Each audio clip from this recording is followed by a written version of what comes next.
I'd like to speak now on extortion. That's what we call it in the policing world. That's what the criminal code defines it as, but it is essentially blackmail.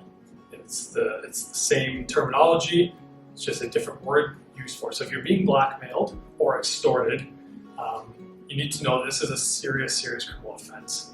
It's basically the act of getting something, especially money or property, by intimidation, by force, or by threat. So if somebody's threatening you, pay me money or else, I won't give you this back unless you do this for me. That's where you get into the extortion. It is a pretty serious criminal offense. It comes with a very lengthy jail term if convicted.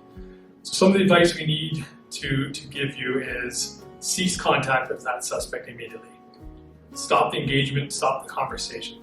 Please do not delete the account. Don't delete any text, photos. All of that could be used as evidence. It may help us determine who the suspect is if it's online. These texts, these emails all come with an IP address that we can potentially track their whereabouts, their location. Photos, maybe you can identify them through a photo. So please don't delete it. Cease that contact. Whatever you do, do not comply with their demands. Do not send money. Don't send photos if that's what they want. There's no way that if you pay somebody for something, an image that you've sent them, there's no way to know that that image is going to be deleted. It's not a tangible item that you can get retrieved. So do not send money, do not send more photos if they're threatening. You need to report if you are the victim of blackmail or extortion. You need to report both to the police and to the various website, application, or platform that is maybe posting pictures of you. There's a website up on the board, www.needhelpnow.ca. Great resource. It gives you and lays out every social media site, how to access, how to contact them, whether it's from your phone, a device like a laptop, or a regular computer. Gives you steps how to contact them, what to say to get those pictures potentially removed, or to have something removed from those various platforms. It's a great resource. There's lots of information, what other signs to look for.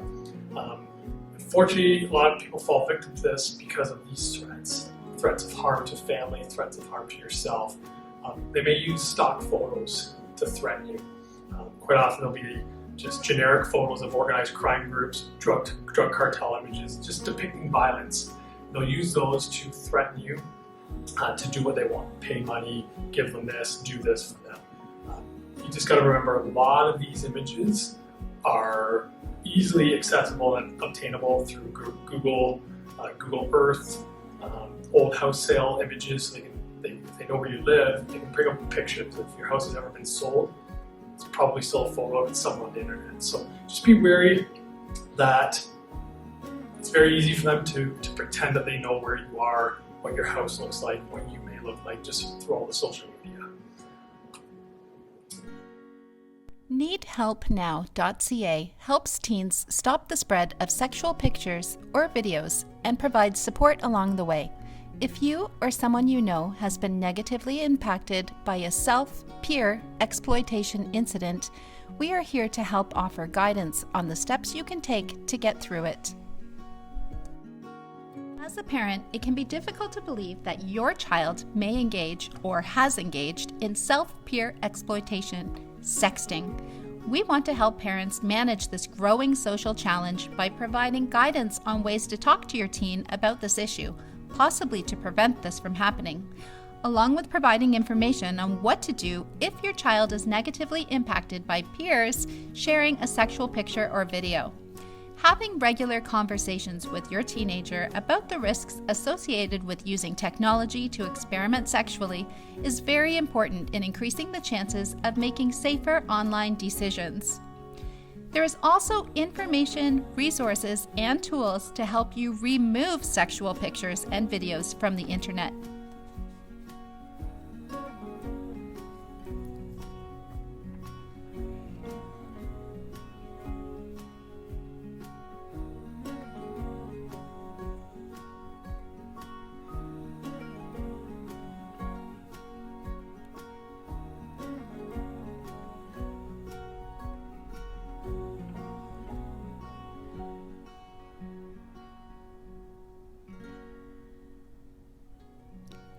If you are being threatened, intimidated, or blackmailed in any way, we highly encourage you to report to cybertip.ca or report to your local police.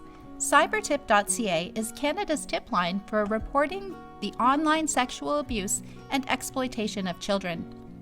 You have the option to remain anonymous, as your name or contact information is not required in order to submit a report.